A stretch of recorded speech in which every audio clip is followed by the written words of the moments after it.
Now, Australia's Pharmaceutical Benefits Scheme is in the headlines both here and in the United States this morning.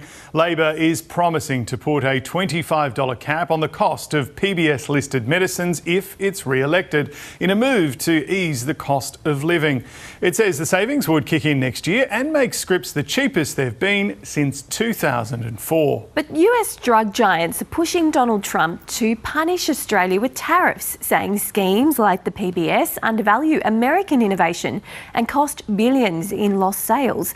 Let's get straight to our political reporter Isabel Rowe at Parliament House. Hey Isabel, how much is this set to save Australians? What's the government saying here?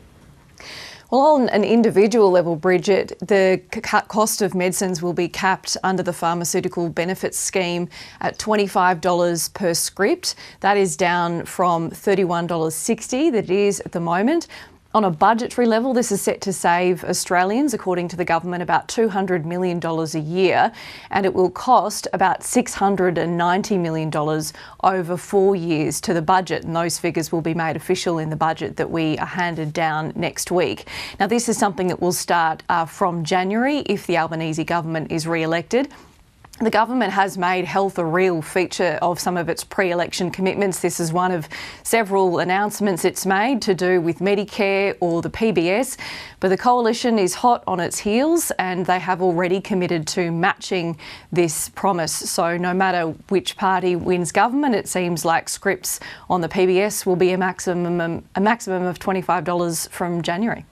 But US pharmaceutical giants, Isabel, are urging President Trump to impose tariffs on medications. What have they said, and has there been a response yet from the government?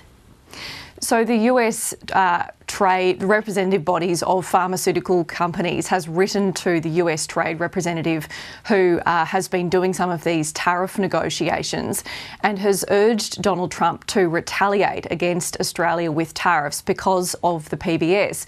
Now, these pharmaceutical companies in the US have called the PBS egregious and discriminatory, and the reason they don't like it is because the Australian government does a deal with US pharmaceutical companies to set a certain price for their products, and then that's how Australians pay a set and a reduced price for medicines.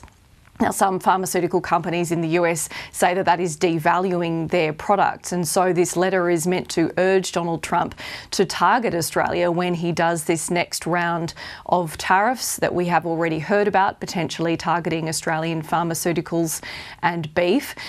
The Labor government and the coalition have both insisted that the PBS is not at risk here, that they will make no changes to the PBS to try and appease Donald Trump if that's what it comes down to in these tariff negotiations. Thanks very much, Isabel.